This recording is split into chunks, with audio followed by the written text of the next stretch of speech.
Hallelujah hallelujah. मसीह यस्सु के कादरो अजीम नाम में आप सबकी सलामती हो। मैं आप सबको the way of haven Facebook page पर हमारे बाइबल स्टडी के प्रोग्राम में खुशामदीद कहती हूँ और खुदावंद की शुक्रगुजारी करती हूँ जिसने मुझे और आपको हम सबको मौका दिया, वक्त दिया ताकि हम खुदावंद की पाक हजूरी में जमा होकर खुदावंद की हजूरी में आगे बढ़ सकें और खुदावंद की हजूरी से बरकत हासिल कर सकें। मेरे अजीजों, खुदावंद के कलाम में से अय्यूब की किताब उसके 25वें बाब को हम सीखेंगे। इस चैप्टर की टोटल 6 ही आयात हैं। इनको हम खुदावंद के कलाम में से सीखेंगे और इससे पहले मैं खुदावंद के कलाम को पढ़ूं और आप सबके साथ शेयर करूं, मैं गुजारिश करती हूं आप सबसे, आप जितने मेरे साथ ऑनलाइन आ चुके हैं, बराए मेहरबानी इस वीडियो को अपनी वॉल पर और दूसरे ग्रुप्स में जरूर शेयर करें ताकि मजीद लोग हमें खुदावंद का कलाम सुनने के लिए ज्वाइन कर सकें। और साथ ही मैं ये भी गुजारिश करूंगी कि आप में से जिन अजीजों के पास, जिन बहन भाइयों के पास बाइबल मुकद्दस मौजूद है, जरूर अपनी बाइबल मुकद्दस को मेरे साथ खोलें और निकालें। अय्यूब की किताब उसके 25वें बाब की पहली आयत से हम खुदावंद के कलाम को पढ़ेंगे। खुदावंद के कलाम में यूं लिखा है, तब बिल्दद सूखी ने जवाब दिया, इक्तदार और दबदबा उसके साथ है, वो अपने बुलंद मकामों में अमन रखता है। क्या उसकी फौजों की कोई तादाद है और कौन है जिस पर उसकी रोशनी नहीं पड़ती? फिर इंसान क्यों कर खुदा के हजूर रास्त ठहर सकता है? या वो जो औरत से पैदा हुआ है क्यों कर पाक हो सकता है? देख, चांद में भी रोशनी नहीं और तारे उसकी नजर में पाक नहीं। फिर भला इंसान का जो महज कीड़ा है और आदमजाद का जो सिर्फ किरम है, क्या जिक्र? खुदावंद के पाक कलाम पढ़े और सुने जाने पर खुदावंद की बरकत हो, खुदावंद का शुक्र हो। मेरे अजीजों, खुदावंद के कलाम में से अय्यूब की किताब उसके 25वें बाब की पहली आयत से लेकर 6ठी आयत तक हमने इस चैप्टर को इकट्ठा खुदावंद के कलाम में से पढ़ा है और आज इस चैप्टर की चंद बातें हैं, चंद चीजें हैं जिन पर हम गौर करने वाले हैं। यहाँ पर हम देखते हैं कि इस चैप्टर में बिल्दद अय्यूब का दोस्त जो है, अय्यूब की बातों के जवाब में अपनी बात का फिर से आगाज करता है। ये तीसरा मुकालमा चल रहा है। हमने 3 मुकालमे पढ़े हैं अभी तक अय्यूब की किताब में और हम देखते हैं कि अय्यूब तो अपनी बीमारी में तंग पड़ा है। अय्यूब जो है, जो कुछ अय्यूब को सहना पड़ा उसकी वजह से परेशान है, एग्जॉस्ट है, फ्रस्ट्रेटेड है। लेकिन अय्यूब के दोस्त जो हैं वो अय्यूब को तसल्ली देने की बजाय अय्यूब को गुनाहगार ठहराते और उसको गुनाहगार साबित करने की कोशिश करते हैं। लेकिन एक बात हमें यहाँ पर अय्यूब की जिंदगी में और अय्यूब के दोस्तों की जिंदगी में कॉमन नजर आती है। वो कॉमन बात यह है कि अय्यूब भी खुदा की तारीफ में बड़े बड़े लफ्ज कहता है और अय्यूब के जो दोस्त हैं वो भी खुदा की तारीफ में बड़े बड़े लफ्जों का इस्तेमाल करते हैं। सो यहाँ पर हमें ये बात समझ आती है कि जैसे अय्यूब खुदा को मानता था, इसी तरह अय्यूब के दोस्त भी खुदा को मानते थे। लेकिन अगर हम अय्यूब की किताब उसके पहले चैप्टर पर गौर करें तो वहां पर हम देखते हैं कि खुदा ने गवाही इस बात की दी कि सारी सरजमीन पर अय्यूब के दौर में अय्यूब के जैसा रास्तबाज इंसान, रास्तबाज आदमी और कोई नहीं था। सो गौर करने की बात यह है कि कॉमन चीजें आज भी बहुत सारे लोगों में हो सकती हैं। दुआ करने वाले सभी हो सकते हैं, खुदा का कलाम पढ़ने वाला कोई भी हो सकता है। बथेरों की आदत होती है, दुआ भी करनी है, इबादत भी करनी है, चर्च भी जाना है और यतीमों को, गरीबों को खाना भी बांटना है, हर किस्म की नेकी करनी है। लेकिन खुदा की नजर में हम सारे जो हैं वो एक बराबर नहीं होते अपनी पाकीज़गी के लिहाज से या रास्तबाजी के लिहाज से, क्योंकि खुदा हमारे जाहिरी कामों की तरफ निगाह नहीं करता। नजर खुदा को सब कुछ आता है, खुदा की आंख सब कुछ देखती है, लेकिन जो हमारे जाहिरी काम है वो खुदा की नजर में इतने अहमियत नहीं रखते जितनी अहमियत खुदा की नजर में हमारा दिल रखता है। अलबत्ता हमारे जाहिरी काम जो है वो मैटर करते जरूर हैं। ये मतलब नहीं कि दिल में हम खुदा को लेकर बैठ जाएं और खुदा की जात के लिए ना तो कोई नेकी करें और ना खुदा की इबादत करें, ये समझ लें कि जी खुदा तो दिल पे निगाह करता है, जाहिरी कामों से तो खुदा का कोई लेन देन नहीं। मेरे अजीजों, खुदावंद का कलाम बयान करता है कि दरख्त अपने फल से पहचाना जाता है। जो कुछ हमारे दिल में भरा है वो ही हमारे लबों पर भी आता है। फिर चाहे हम अपने फेस पर नया मास्क लगाकर दुनिया को दिखाने के लिए चर्च जाते हो, इबादतें करते हो, कलाम पढ़ते हो, गरीबों में जाकर नेकियां करते हो, लेकिन अगर हमारे दिल में बदी भरी है तो कहीं ना कहीं हमारे मुंह पर किसी ना किसी बहाने बदी की बातें आ ही जाती हैं, जाहिर हो ही जाता है। लेकिन ऐसे भी लोग हैं अय्यूब की तरह जिनका दिल भी खुदा के साथ जुड़ा है और जिनके अमाल जो कुछ वो करते हैं, जाहिरी तौर पर भी जो कुछ करते हैं, वो सब कुछ खुदा की मर्जी के ऐन मुताबिक चल रहा है। ऐसे वो लोग हैं जिनकी खुदा खुद गवाही देता है। ऐसे ही वो लोग हैं जिनको खुदा बड़ी बड़ी आजमाइशों में से, माजरत चाहती हूँ, गुजरने देता है, क्योंकि खुदा जानता है अय्यूब की तरह कि ये मेरा बंदा या ये मेरी बंदी कितने भी मुश्किल आजमाइश का सामना क्यों ना करे, ना ये मुझसे दस्तबरदार होगा और ना ये मेरा इनकार करेगा। सो मुझे और आपको अपने फेस पर ऐसा मास्क लगाकर दुनिया को नहीं, जो बेवकूफ नहीं बनाना या दुनिया की फेवर हासिल नहीं करनी कि अंदर हमारे दिल में बदी भरी हो और बाहर हम दूसरों के साथ नेकियां करते फिरें और जाहिरी तौर पर हम दूसरों को जाहिर करके दिखाएं कि हम बहुत अच्छे इंसान हैं और हम तो हर किस्म की नेकी करते हैं, हम तो गरीबों का भी ख्याल रखते हैं, हम तो खैरात करते हैं, तो वो भी जनाब एक हाथ से दूसरे हाथ को हम खबर ही नहीं होने देते कि हमने खैरात की है। लोग ऐसी ऐसी नेकियों के पीछे जाके काम करते हैं, लेकिन खुदा के साथ अपने दिल को लगाना पसंद नहीं करते। याद रखें, जो दिल खुदा के साथ जुड़ जाता है वो फिर कभी खुदा के कलाम की नाफरमानी करने की ख्वाहिश नहीं करता, किसी चीज को भी हासिल करने के लिए भी क्यों ना हो। जो दिल खुदा के साथ जुड़ा है वो खुदा के कलाम की नाफरमानी नहीं करेगा।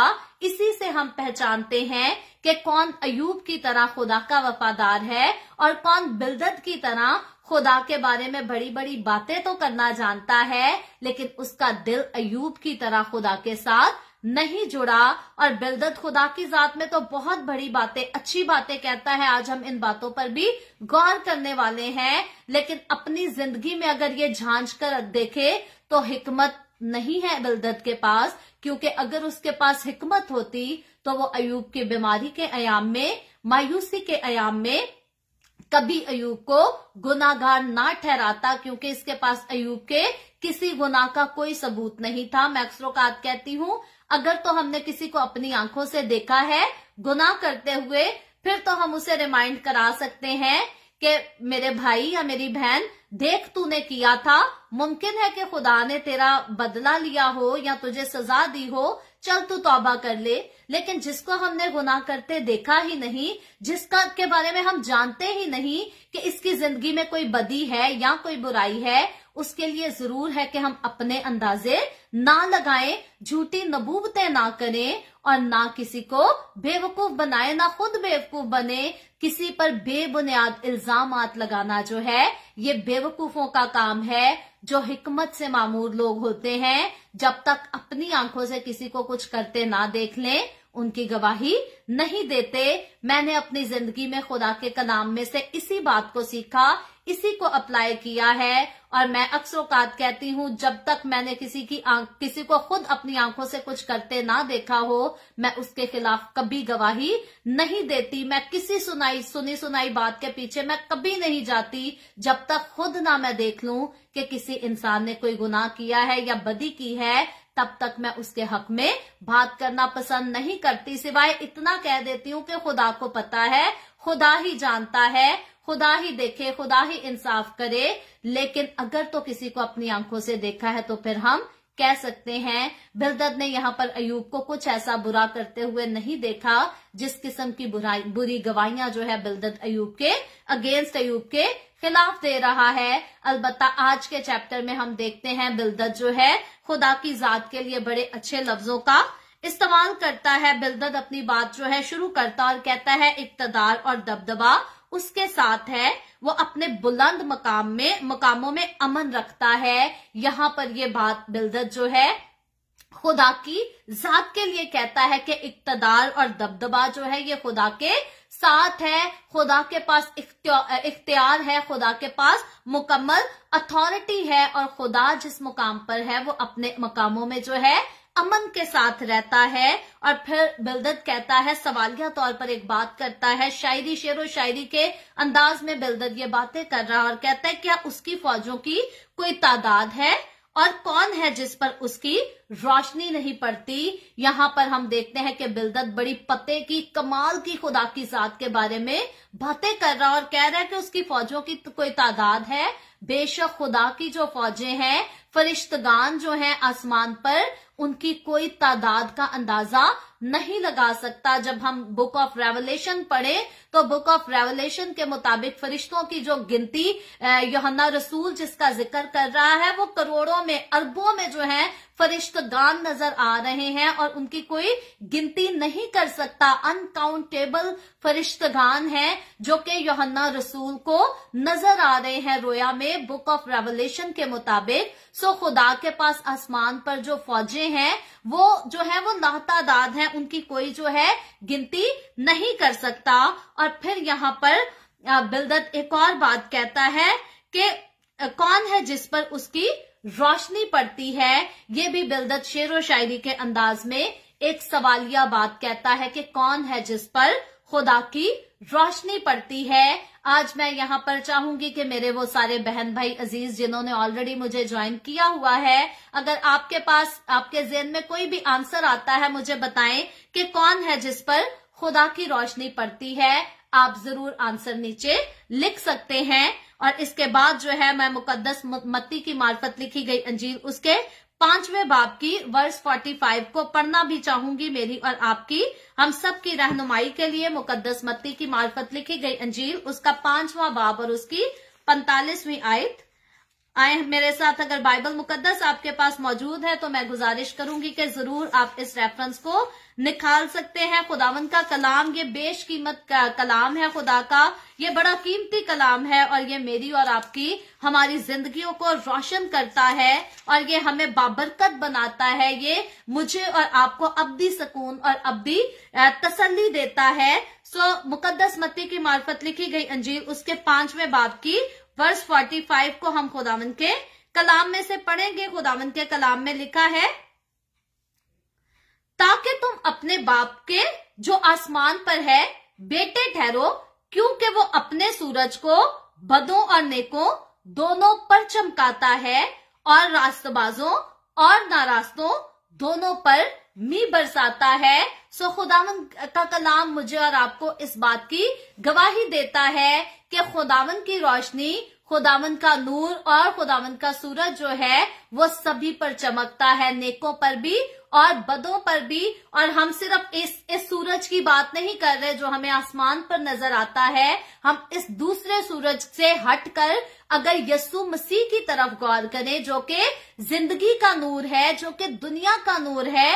यीशु मसीह जब इस दुनिया में आया तो मुकद्दस यूहन्ना की मार्फत लिखी गई अंजील उसके 3 बाब की 16वीं आयत, तकरीबन हर किसी को ये आयत जुबानी याद होती है, क्योंकि खुदा ने दुनिया से ऐसी मोहब्बत रखी कि उसने अपना इकलौता बेटा बख्श दिया ताकि जो कोई उस पर ईमान लाए हलाक ना हो बल्कि हमेशा की जिंदगी पाए।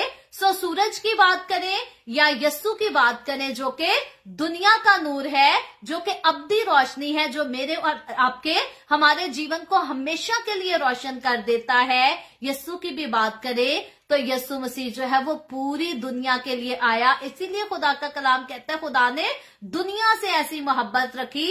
आज कई मजाहिब जो है वो बड़ी खुदगर्जी की बातें करते और समझते हैं कि खुदा ने सिर्फ हमसे ही मोहब्बत रखी है, हम ही सिर्फ खुदा के हैं। लेकिन मेरे अजीजों, इस बात को कभी ना भूलें, खुदा ने पूरी दुनिया से यकसा मोहब्बत रखी है।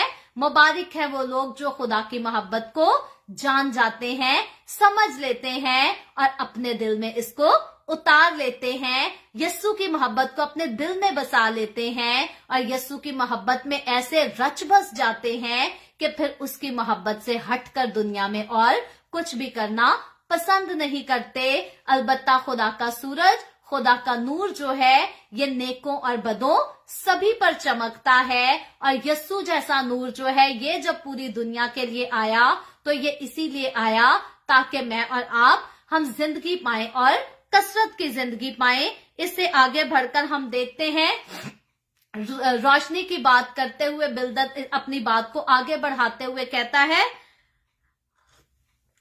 फिर इंसान क्यों कर खुदा के हुजूर रास्त ठहर सकता है, या वो जो औरत से पैदा हुआ है क्यों कर पाक हो सकता है। यहाँ पर भी बिलदद का एक ऐसा ही सवाल है जो कि शेर व शायरी के अंदाज में सवालिया तौर पर जो है बिलदद खुदा की जात के बारे में बात कर रहा और कहता है कि फिर इंसान क्यों कर खुदा के हुजूर रास्त ठहर सकता है। आज मैं चाहूंगी कि आपके पास इसका क्या जवाब है। अगर आपसे कोई पूछे कि ये जो बात लिखी है इसका मतलब क्या है, इंसान कैसे रास्तबाज ठहर सकता है खुदा के हुजूर, तो आप क्या जवाब देंगे।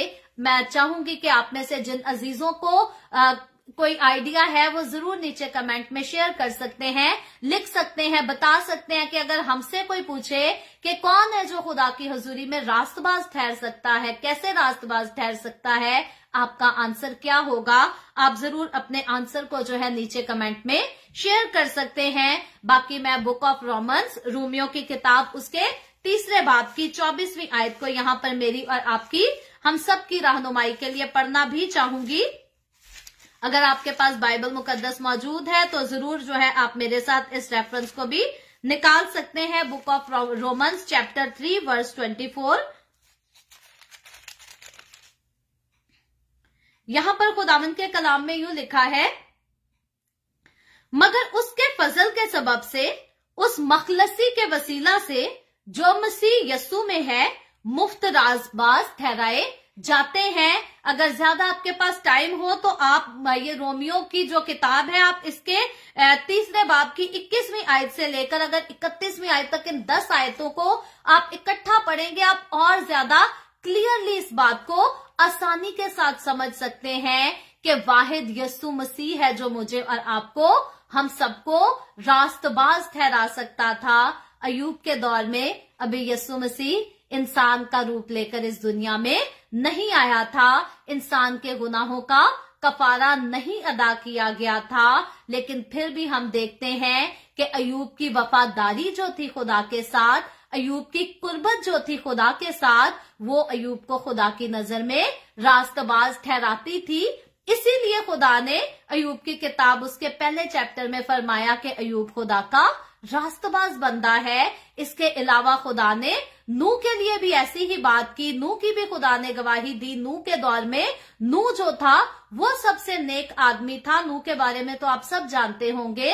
तो एक नूह के बारे में खुदा ने गवाही दी कि नूह के दौर में नूह के जैसा रास्तबाज कोई नहीं था। अब नूह की बात करें, नूह की जिंदगी की प्रायोरिटी की बात करें या प्योरिटी की भी बात करें, तो नूह के दौर में नूह के आसपास बदी ही बदी फैल चुकी थी, गुमराही का दौर आ गया था। लोग जिनाकारियां करते थे, ऐसी जिनाकारियां, ऐसी हरामकारियां करते थे जो कि आज मेरे और आपके हमारे दौर में भी आगे बढ़ती चली जा रही हैं। आप देखें, मर्द जो है अब मर्द से शादी करना पसंद करता है, खासतौर पे ये जो कनाडा, यूके हो गया, यूरोप के जितने कंट्रीज हैं, कनाडा, अमेरिका, यहाँ पर औरत जो है वो औरत के साथ शादी करना पसंद करती है, क्योंकि वो कहती है कि मर्द हमें अब्यूज करते हैं और औरत जो है, एक औरत दूसरी औरत की मेंटेलिटी को अच्छे से समझ सकती है, तो इसलिए औरतें जो हैं वो औरतों के साथ अब ज्यादा शादी करना पसंद करती हैं। और मर्द जो हैं उनको औरतें हैंडल करना पसंद नहीं, क्योंकि औरतों के तो जो है इमोशंस का ख्याल करना पड़ता है, रिस्पेक्ट करनी पड़ती है। तो अब मर्द जो है वो मर्दों के साथ शादी करना पसंद करते हैं।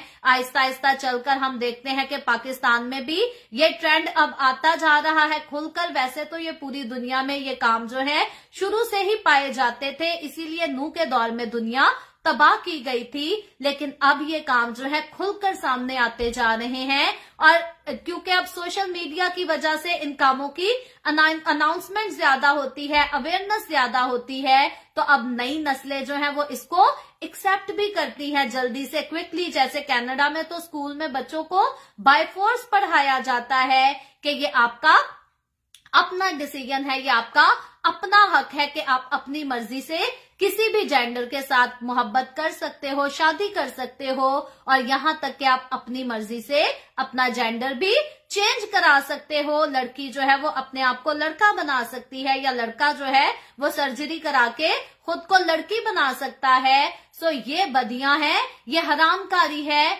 जो कि नूह के दौर में बढ़ गई थी बहुत ज्यादा, और खुदा ने उस वक्त दुनिया को तबाह किया था। और अब क्योंकि ये बदकारियां फिर से बढ़ती जा रही हैं, तो याद रखें इस दुनिया की भी तबाही करीब है। यीशु मसीह जल्द बादलों पर आने वाला है मुझे और आपको, हमें लेने के लिए। लेकिन याद रखें, खबरदार रहें, हर कोई यीशु का नाम लेने वाला यीशु के साथ नहीं जाएगा। हर वो इंसान जो चर्च जाकर दुआ करता है वो यीशु के साथ नहीं जाएगा, बल्कि वो ही जाएगा जो खुदा की मर्जी पर चलता है, जो ना झूठ बोलता है, ना लालच करता है, ना दगा देता है, ना चोरी करता है, ना गाली गलौज करता है, ना शराब नोशी करता है, ना नाच रंग करता है। ये वो सारे लोग हैं जो खुदा के साथ जाएंगे। बाकी जो इन सारे कामों को अपनी जिंदगी में करते हैं या कोई एक दो भी करते हैं, याद रखें खुदावंद का कलाम क्लियरली बयान करता है उन्होंने इधर ही रह जाना है। यीशु साफ इनकार कर देगा कि मेरी तुमसे कभी कोई वाकफियत नहीं थी। फिर यीशु को कोई रिमाइंड नहीं करा सकेगा कि यीशु मैं तो हर संडे चर्च जाता था, जब जब इबादत होती थी मैं तो पाक शराकत भी यीशु लेना सा, मैं तो जिन्ने गुनाह कीते मैं अगले संडे जाके तौबा करते लेना सा। यीशु साफ कह देगा मेरी तुमसे कभी कोई वाकफियत ना थी। नो मैटर के तुमने चर्च में आकर कितने चंदे चढ़ाए या गरीबों को कितने खाने खिलाए, मैटर क्या करता है कि यीशु के कितने करीब जिंदगी गुजारी, उसकी वफादारी कितनी की, और पाक रूह की शम्मा को किस तरह से अपनी जिंदगियों में जलाए हुए रखा। 10 कवारियों की कहानी तो हम सभी को आती है, और 10 कवारियों की तरह हमें उन 5 कवारियों में शामिल होना है जिनके दिए जलते रहे। हमारे पास कौन सा दिया जलता रखना जरूरी है जिसके वसीला से हम रैप्चर के दौरान बादलों पर उठाए जाएंगे। ये दिया खुदावन के रूह का दिया है। मैं आज इस बात को यहाँ पर बिल्कुल क्लियर सादा लफ्जों में बताना चाहती हूँ। कलीसिया को, मसीह की कलीसिया को, मसीह के लोगों को इस बात को याद रखें। रैप्चर के दौरान आज अगर यीशु मसीह आ जाए तो वो लोग जो बादलों पर उठाए जाएंगे वो सिर्फ वो लोग होंगे जिनके जिंदगियों में पाक रूह का दिया जल रहा है। रूहुल कुद्दस के साथ जो लोग मामूर नहीं हैं, जिनकी जिंदगियों में पाक रूह का दिया नहीं जल रहा, वो बादलों पर उठाए नहीं जाएंगे। चाहे यीशु जितना मर्जी करें, चाहे अपने चर्च एस्टैब्लिश करके बैठे या जितने मर्जी जाकर इबादतें अरेंज कराएं, यीशु के साथ उसी ने जाना है जिसकी जिंदगी में पाक रूह का दिया जला होगा। इसलिए मैं कहती हूँ, आपसे गुजारिश करती हूँ कि अगर आप में से अभी तक कोई रूहुल कुद्दस के साथ, पाक रूह के साथ मामूर नहीं है,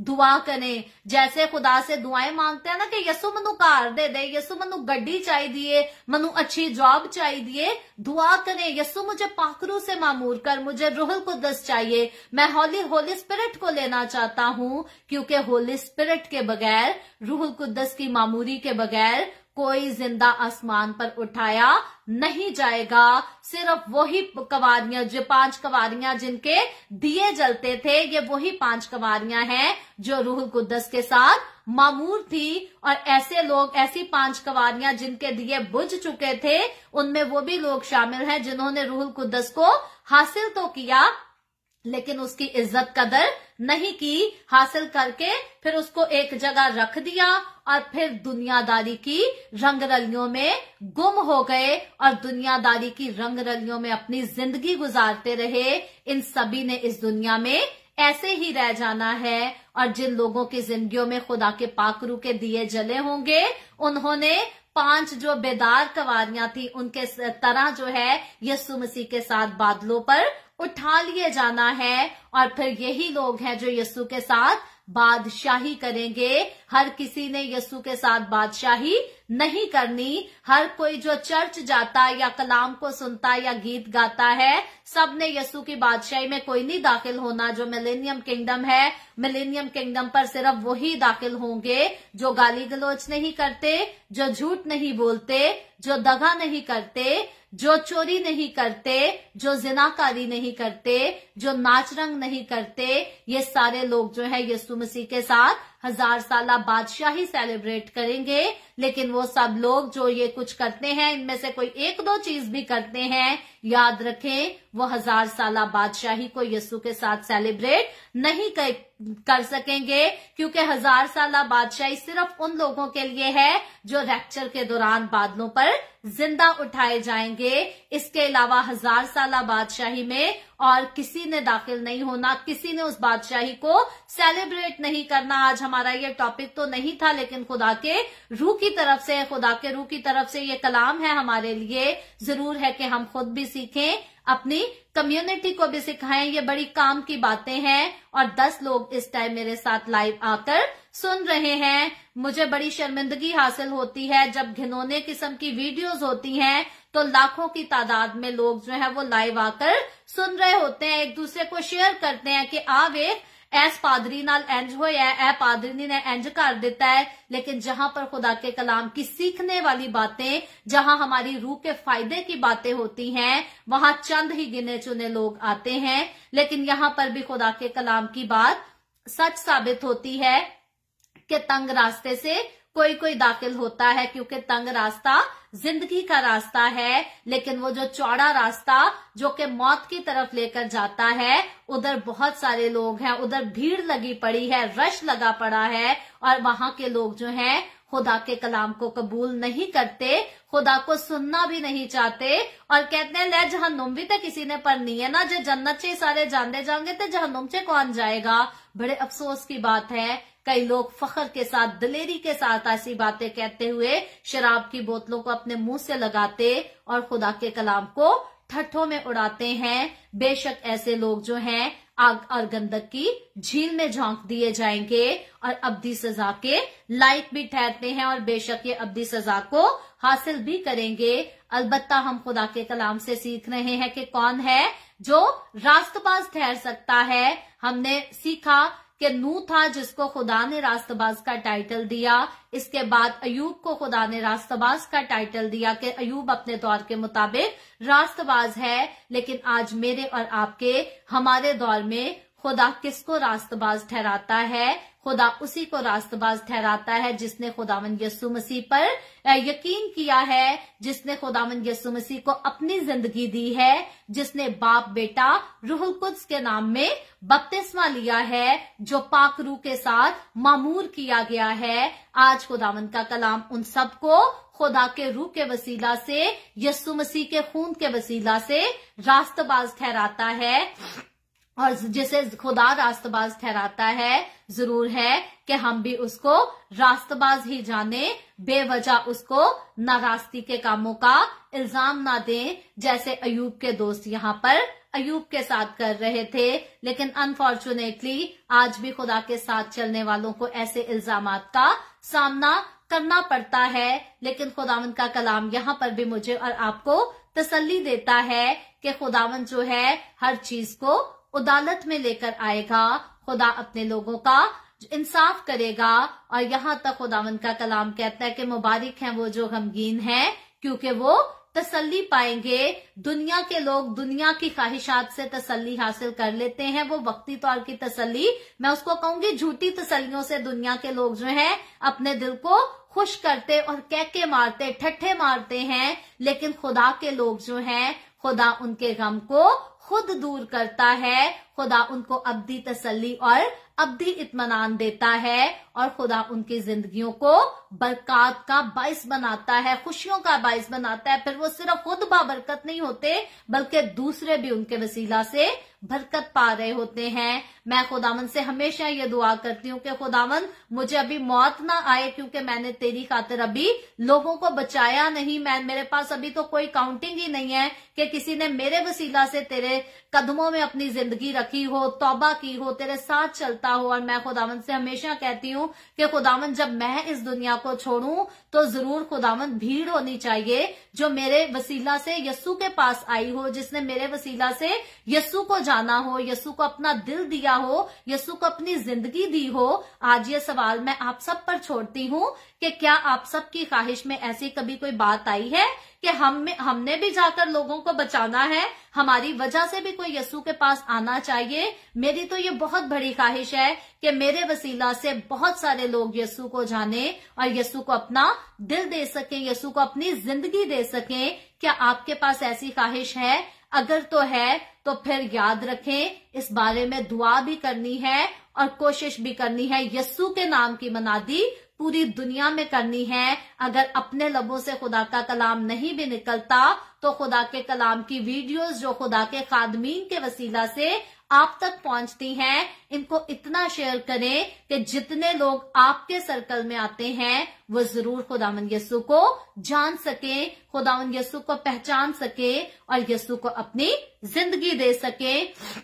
और हम खुदा का शुक्र करते हैं, हम इतने खूबसूरत दौर में हैं कि जहां पर खुदावन का कलाम जो है हमें यस्सु पर ईमान लाने से और यस्सु को अपना दिल, अपनी जिंदगी दे देने से रास्तबाज ठहराता है। और खुदा ने अपने पाकरू के वसीला से हमें वैसे ही जो है खूबसूरती के साथ जो है लबरेज कर दिया है, ताकि अब हम रूह के मुआफिक फल ला सकें और जो रास्तबाजी खुदावन की तरफ से हमें मिली है हम इसमें कायम रह सकें। आगे चलकर हम देखें तो बिलदद जो है आज के इस 25वें चैप्टर में एक और बहुत बड़ी बात कहता है। बिलदद कहता है, देख चांद में भी रोशनी नहीं और तारे उसकी नजर में पाक नहीं। यहां पर अब बिलदद जो है चांद की बात करता है, चांद का जिक्र करता है, बड़ी बड़ी बातें। बेसिकली बिलदद की इस बात का मतलब ये है कि नूर कहीं भी किसी चीज का कितना भी हो, चांद और सितारों की तरफ जब हम यहां से जमीन पर से निगाह करते हैं तो ये हमें चमकते हुए नजर आते हैं, ये हमें रोशन नजर आते हैं। लेकिन बिलदद यहां पर कहता है कि किसी चीज की रोशनी जो है खुदा के नूर से ज्यादा नहीं, बल्कि खुदा जो है हर चीज से अफजल है, खुदा जो है हर चीज से ज्यादा बालातर है। लेकिन अगर हम साइंटिफिकली भी गौर करें चांद की तरफ, जैसे बिलदद यहां पर कहता है कि चांद में भी रोशनी नहीं, तो चांद जो है हकीकतन अपने तौर पर अपने से रोशनी को पैदा नहीं करता।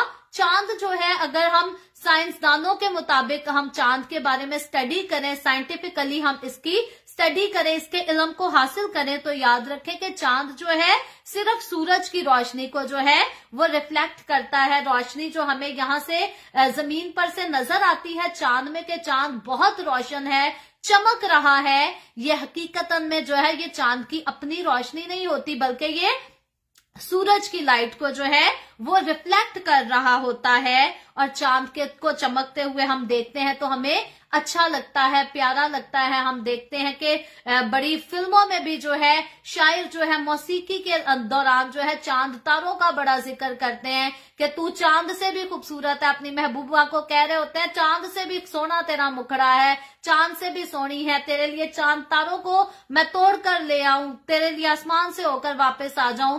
तो बात कहने की ये मतलब है कि इन चीजों की अहमियत, इनकी चमक जो है इंसान को दूर से अट्रैक्ट करती है। और जब इंसान किसी से बहुत मोहब्बत करता है तो उसको चांद के साथ तशबीह इसलिए देता है क्योंकि चांद की रोशनी जो है दूर से हमें रोशन नजर आती और हमें बहुत ज्यादा खूबसूरत लगती है, अट्रैक्शन करती है। लेकिन स्टिल हम देखते हैं कि चांद की ये अपनी रोशनी नहीं है। चांद में कितनी भी खूबसूरती क्यों नहीं है, खुदा का जलाल जो है वो चांद की रोशनी से कहीं ज्यादा खूबसूरत जलाल है। खुदावंद खुद इससे भी ज्यादा रोशन है। और क्योंकि यहाँ पर हम साइंटिफिकली भी इस बात पर गौर कर रहे हैं, जैसे कि बिलदत कह रहा है कि चांद में भी रोशनी नहीं, साइंस भी यही कहती है कि चांद खुद से रोशनी को नहीं पैदा करता, नहीं रखता, बल्कि ये सूरज की रोशनी को रिफ्लेक्ट करता है। और जब हम बुक ऑफ रेवलेशन में जाते हैं, मुकाशफा की किताब में,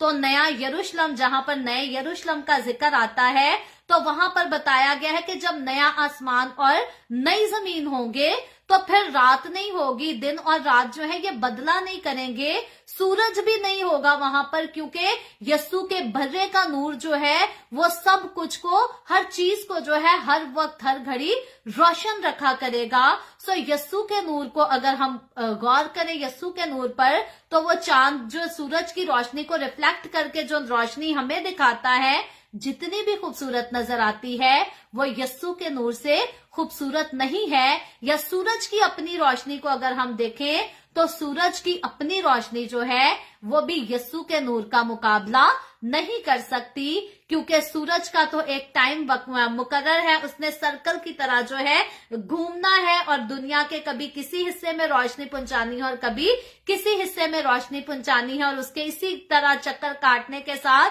सारे मुल्कों में हम देखते हैं कहीं दिन हो रहा है, कहीं शाम हो रही है और कहीं रात हो रही है, जहां से सूरज हटकर दूसरी तरफ से चला जाता है। फिर चांद जो है सूरज की रोशनी को रिफ्लेक्ट करता है, तो एक मुल्क में हमें रात नजर आती है और दूसरे मुल्क में हमें दिन नजर आता है। जैसा कि मैं अभी कहूं कि पाकिस्तान में इस वक्त सूरज नजर आ रहा है तो दिन है, लेकिन उसी सूरज की रोशनी को चांद यहाँ पर इस वक्त कनाडा में रिफ्लेक्ट करके दिखा रहा है। तो अब इस टाइम कनाडा में हमें रात नजर आती है, लेकिन जब यस्सु मसीह जो है इस दुनिया का मुकम्मल तौर पर खात्मा कर देगा, फिर से नया आसमान और नई जमीन बनेगी, तो फिर खुदावंद का कलाम कहता है फिर ये सूरज जो है दोबारा नहीं बनाया जाएगा, ना इसकी जरूरत रहेगी, क्योंकि यस्सु मसीह का नूर जो है वो सारी दुनिया को हर वक्त रोशन रखेगा।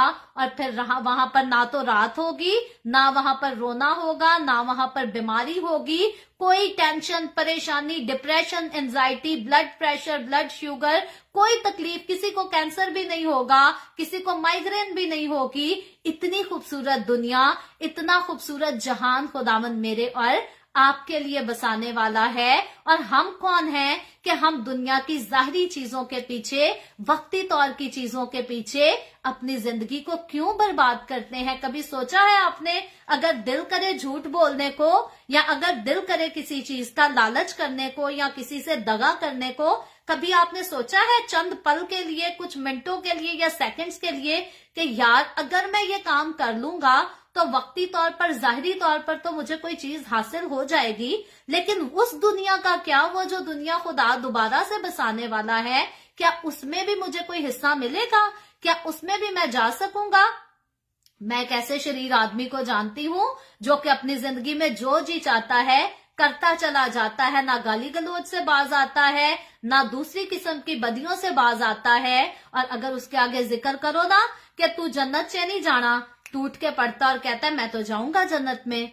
और आज कई शरीरों को इस बात पर बड़ा गुरूर और घुमंड है कि मैं चर्च जाता हूँ, पाक शराकत लेता हूँ, कलाम पढ़ता हूँ, तो फिर मैं जो मर्जी करा जा, जन्नत मेरी है। ये गलत तालीम है। खुदावंद का कलाम क्लियर करता है। मैं और ज्यादा अगर रेफरेंसेस को यहाँ पर खोलूंगी तो हमें फिर बहुत ज्यादा टाइम हो जाएगा, लेकिन मैं नहीं जानती आज खुदा का रूह जो है हमें बुक ऑफ रेवलेशन की तरफ क्यों बार बार लेकर आ रहा है। मेरी कोई ऐसी तैयारी नहीं थी, जो मैंने अपने पास नोट्स बनाए हैं उनमें से कोई एक भी ऐसा रेफरेंस नहीं है जिसमें मैंने बुक ऑफ रेवलेशन का कोई रेफरेंस तैयार किया हो, लेकिन आज खुदावंद का कलाम जो है बार बार मुझे इसी तरफ लेकर आ रहा है और हम सबके साथ कलाम कर रहा है। खुदावंद का कलाम जो है आज जरूर मुझे और आपको आगाही दे रहा है कि हम अपने आप को यीशु मसीह नासरी की आमद के लिए तैयार कर सकें। और खुदावंद का कलाम क्योंकि बुक ऑफ रेवलेशन में इन बातों को क्लियर करता है, मैं देख रही हूं अगर मैं इन आयतों को पढ़ूंगी तो बहुत देर लग जाएगी। मैं सिर्फ जो है इस चैप्टर की, रेवलेशन के लास्ट चैप्टर की 14वीं और 15वीं आयत को पढ़ूंगी। यहाँ पर लिखा है, मुबारक है वो जो अपने जामे धोते हैं, क्योंकि जिंदगी के दरख्त के पास आने का इख्तियार पाएंगे और उन दरवाजों में से शहर में दाखिल होंगे, मगर कुत्ते और जादूगर और हरामकार और खूनी और बुत परस्त और झूठी बात का हर एक पसंद करने और घड़ने वाला बाहर रहेगा। आज आप यहां से अपनी जिंदगी को जरा एनालाइज करके हम देखते हैं, अपनी जिंदगी पर गौर करते हैं, किसी दूसरे की जिंदगी पर गौर नहीं करना। खुद के बारे में आज सोचें, क्या हम मुबारक हैं? क्या हम अपने जामे धो चुके हैं बर्रे के खून से? क्या हमने बपतिस्मा ले लिया है? बेसिकली जामे को धोना जो है यस्सु के खून से, ये बात बपतिस्मे की तरफ इशारा करती है, क्योंकि मसीही बैप्टिज्म ऐसा बैप्टिज्म है जो मसीह यस्सु ने खुद हमें लेकर दिखाया। और यस्सु मसीह के मुताबिक जैसा बैप्टिज्म यस्सु मसीह ने लेकर दिखाया, जब इंसान पानी में नीचे जाता है और फिर पानी से नीचे डूबकर वापस ऊपर को आता है, तो ये इस बात को रिप्रेजेंट करता है कि मैं यस्सु मसीह के साथ मर गया, फिर यस्सु मसीह के साथ दफन हो गया, और अब पानी के से जब इंसान बाहर आता है डूबकर, तो इट मीन्स कि मैं फिर से यस्सु मसीह के साथ जिंदा उठ गया हूं, और अब ये मेरी नई जिंदगी है, वो जिंदगी है जो दोबारा कभी खत्म नहीं होगी। और ये जिंदगी मैंने यस्सु के साथ गुजारनी है। जब हम अपने जामे बर्रे के खून से धोते हैं, तो हम बर्रे के साथ अहद भी करते हैं कि अब से जिंदगी तेरे नाम कर दी है, अब मेरे से मेरी मैं नहीं चलनी, जो चलेगी वो तेरे ही चलेगी। ये हमारा प्रॉमिस होता है बैप्टिज्म के टाइम। सो वो लोग जिन्होंने बैप्टिज्म ले लिया है, उनको तो खुदावंद का कलाम खुशखबरी देते हुए आगाही भी दे रहा है आज कि अगर आपने जामे तो अपने बर्रे के खून से धो लिया, बहुत अच्छा किया है, जिंदगी के दरख्त के पास आने का इख्तियार तो आपको मिल चुका है। लेकिन खुदावंद का कलाम कहता है उस दरवाजे से शहर में भी दाखिल होंगे जो कि सोने का शहर है, जिसको न्यू जेरूशलम, नया यरूशलम कहा जाता है, उसमें भी आप दाखिल होंगे। लेकिन खुदा का कलाम आगे खतरनाक तरीके से सख्ती के साथ एक बात को क्लियर करता है, वाजे करता है। कहता है मगर कुत्ते, अब ये आम हमारी गली के कुत्तों की बात नहीं यहाँ पर की गई, यहाँ पर उन लोगों को कुत्तों के साथ खुदावंद के कलाम ने तशबीह दे दी है, जो कि कभी खुदा के पास आते हैं, कभी पलट के दुनियादारी में जीना सीख लेते हैं, कभी कहते हैं हुन असी तौबा कर दी है, यस्सु नू दिल दे दिता है, हुन बस यस्सु तेरे नाल ही चलना है। फिर थोड़े दिन गुजरते हैं, ईमान डगमगा जाता है, फिर दुनिया की रंगरलियों में मिलकर दुनिया के साथ ऐशो इशरत में पड़ जाते हैं। ऐसे लोगों को खुदा का कलाम जो है कुत्ते के साथ तशबीह देता है, क्योंकि कुत्ते के बारे में मुझे बाइबल का और दूसरा रेफरेंस याद नहीं। अगर आप में से किसी को याद हो तो कमेंट में जरूर सबकी रहनुमाई के लिए लिख दीजिएगा। बाइबल मुकद्दस में लिखा है कि कुत्ता जो है वो अपनी कै की तरफ वापस लौटता है, जैसे उसको नहलाकर जो है, कुत्ते को जितना मर्जी आप साफ सुथरा कर दो, जितना मर्जी धो, आखिरकार कुत्ते ने जो है वो फिर से मट्टी की तरफ जाकर फिर से जो है अपने आप को गंदा कर लेना है। सो वो लोग जिनको खुदा का कलाम सुनाया जाता है, जिनको तौबा के लिए तैयार किया जाता है, खुदा के घर तक लाया जाता है, फिर पलट कर वो खुदा के कलाम को सीख कर, समझ कर बार बार जब गुनाह करते हैं, तो खुदा का कलाम ऐसे लोगों को कुत्ते के साथ तशबीह देता है और कहता है कुत्ते और जादूगर, वो लोग जो जादूगर करते या जादूगरों के साथ दोस्तियां रखते, रिश्तेदारियां बांध लेते हैं, या एक दूसरे की बड़ी इज्जतें करते हैं। जी इंसान ते इंसान है, जादू कर देते की होया। जादूगर और हरामकार जो हरामकारी करते हैं, हरामकारी के बहुत सारे काम है, जिसमें आज बड़ी हरामकारी का मैंने जिक्र किया, हम जिन्स परस्ती का काम। इसके अलावा बाकी बुराइयां भी हरामकारी में शामिल हैं। और फिर खुदा का कलाम कहता है खून करने वाले, किसी के जज्बात का खून हो या किसी के बदन का खून हो या किसी की जिंदगी का कैसा भी खून क्यों ना हो। फिर खुदा का कलाम कहता है बुत परस्त, किसी की भी बुत परस्ती करते हैं। जी असी तो यस्सु दे बुत नू मानने आ, यस्सु दे बुत नू मनन की जरूरत नहीं, यस्सु नू मनना है। यस्सु जो आसमान पर है उसको मानने की जरूरत है। यस्सु ने मेरे और आपके लिए, हमारी अट्रैक्शन के लिए कोई स्टैचू नहीं छोड़ा, बल्कि यस्सु मसीह हमारा जलाली खुदावंद है। हमें यस्सु को तकना है। बुत परस्ती करने वाले जो है बाहर रहेंगे, लिखा है, और झूठी बात का हर एक पसंद करने वाला और घड़ने वाला। सो यानी कि एक तो वो है जो झूठ बोलता है, दूसरा वो है जो खुद नहीं बोलता लेकिन झूठ का साथ दे देता है, पसंद करता है, झूठों के साथ रफाकत रखना पसंद करता है। खुदावंद का कलाम कहते हैं ये सारे बाहर रहेंगे। वार्निंग है उनके लिए जिन्होंने बपतिस्मा ले लिया है या जिन्होंने अभी बपतिस्मा नहीं लिया। याद रखें खुदावंद यीशु मसीह जल्द बादलों पर आने वाला है और अगर हमारे जीते जी ना भी आए तो क्या, मौत तो कभी भी आ ही जानी है। हमें क्या पता कौन सा दिन हमारी जिंदगी का आखिरी दिन होगा। हमें अपने आप को प्रिपेयर करने की जरूरत है ताकि जब यीशु मसीह आए तो हम यीशु मसीह के साथ बादलों पर उठाए जा सकें। और आज के सरमन में मेरा बिल्कुल ख्याल नहीं था कि मैं इन चीजों का, इन बातों का जिक्र करूंगी, लेकिन खुदावंद आज हमें बता रहा है, खुदावंद आज हमें सिखा रहा है कि जिस जिंदगी में पाकरू का दिया नहीं जला वो जिंदगी जो है यीशु के साथ बादलों पर नहीं उठाई जा सकती। सो आज आप में से ये किसकी जरूरत है मैं नहीं जानती, या आपके जानने वालों में से किसी की खास जरूरत है तो उस तक इस कलाम को जरूर पहुंचाने में मदद कीजिएगा मेरी, कि पाकरू का दिया हम सबको अपनी जिंदगी में जलाए रखने की जरूरत है। इस दिए को बुझने नहीं देना, पाकरू के साथ बातें करनी है। हम गीत गाते हैं ना, शम्मे जलाए रखना, यीशु आने वाला है, आंखें उठाए रखना, यीशु आने वाला है। ये कौन सी शम्मा है? ये पाकरू की शम्मा है, ये होली स्पिरिट की शम्मा है जो कि हमें गाइड करने के लिए दी गई है। और इस शम्मा को हम खुदा के कलाम के साथ भी तशबीह दे सकते हैं। खुदा का कलाम, खुदा का पाकरू, ये हमारी ढाल है, ये हमारी सिपर है, इसे खुद से कभी जुदा ना करें। यहाँ पर बिलदत खुदा की जात में जो बड़ी बड़ी बातें कह रहा है, बिलदत सिर्फ लफ्जों से कह रहा है, लेकिन वो काश के खुदा के इतना करीब भी होता कि खुदा इसकी गवाही देता। लेकिन अलबत्ता इन बातों से मैंने और आपने आज खुदा के कलाम से बहुत बड़ी खालिस और खूबसूरत बातें सीखी हैं। आज मैं जरूर चाहूंगी कि कलाम के बाद जब दुआ करेंगे तो आज आपने स्पेशल पाकरू को, रूहुल कुद्दस को थैंक यू कहना है कि खुदावन ने अपने रूह के वसीला से आज हमसे बहुत प्यारा खूबसूरत कलाम किया है, और इसके लिए खुदा की शुक्रगुजारी आप सब ने मेरे साथ मिलकर करनी है। सो खुदावन आज के इस कलाम के वसीला से हम सबको बहुत बरकत बख्शे। इस कलाम को जरूर अपने अजीजों के साथ, दोस्तों के साथ शेयर कीजिएगा, ताकि सिर्फ हम नहीं बल्कि हमारे साथ और भी बतेरे जो हैं वो यीशु की आमद के लिए तैयार हो सकें, क्योंकि यीशु ने सिर्फ हमारे लिए जान नहीं दी बल्कि सारी दुनिया के लिए जान दी है, ताकि हम सबको रास्तबाज ठहरा सके। सो आए हम अपने सरों को खुदावंद की हुजूरी में झुकाएंगे और दुआ करेंगे।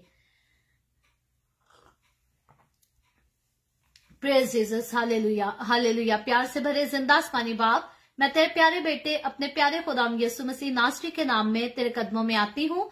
तेरी शुक्रगुजारी करती हूँ इस वक्त के लिए जो तूने हमें बख्शा, ताकि खुदावंद हम तेरे कदमों में आ सके, तेरे पाक कलाम को पढ़कर सीखकर तेरी हजूरी में आगे बढ़ सके और तुझसे बरकत हासिल कर सके। ऐ बाप आसमानी, जितने लोगों ने मेरे साथ मिलकर तेरे पाक कलाम को सीखा है, खुदावंद इन लोगों को छू और बरकत दे, अपनी पाक हजूरी में और ज्यादा कसरत से आगे बढ़ने का फजल दे। और ऐ बाप आसमानी, मैं तेरी खास शुक्रगुजारी करती हूँ कि तूने अपने पाकरू के वसीला से आज अपने कलाम की खुदावन जो खूबसूरत बातों को हम सब के ऊपर जाहिर किया है, खोला है, ताकि हम अपने आप को खुदावन और ज्यादा मजबूत कर सकें, यस्सु में होकर खुद को पाक रख सकें और यस्सु की आमद के लिए खुद को प्रिपेयर कर सकें। खुदावन मैं दुआ करती हूँ हम सबको तौफीक दे कि खुदावन हम तेरे कलाम पर अत्यात करके अमल कर सकें, हम हर वक्त यीशु के लिए तैयार रह सकें, ताकि जब यीशु आए तो हम यीशु के साथ जरूर खुदावंद बादलों पर उठाए जाएं। हम यीशु के साथ जरूर खुदावंद बादशाही को सेलिब्रेट कर सकें,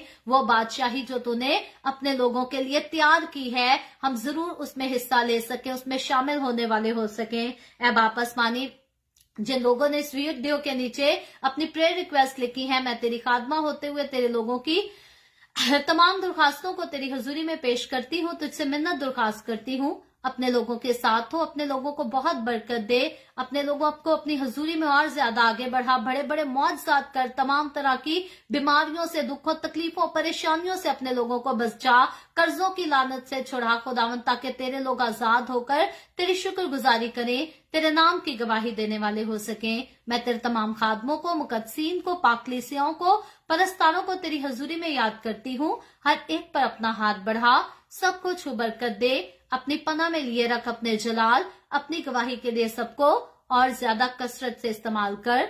बनी इसराइल पर तेरी बरकत, तेरी सलामती हो, शहर यरूशलेम पर तेरी बरकत, तेरी सलामती हो, और हम सब पर तेरी बरकत और सलामती हमेशा होती रहे। मसीह यस्सु के नाम में ये दुआ मांगती हूँ, आमीन। खुदावंद की सिखाई हुई दुआ में शरीक होंगे। आए हमारे बाप, तू जो आसमान पर है, तेरा नाम पाक माना जाए, तेरी बादशाही आए, तेरी मर्जी जैसे आसमान पर पूरी होती है जमीन पर भी हो। हमारे रोज की रोटी आज हमें दे, जिस तरह हम अपने कर्जदारों को माफ करते हैं, तू भी हमारे कर्ज हमें माफ कर।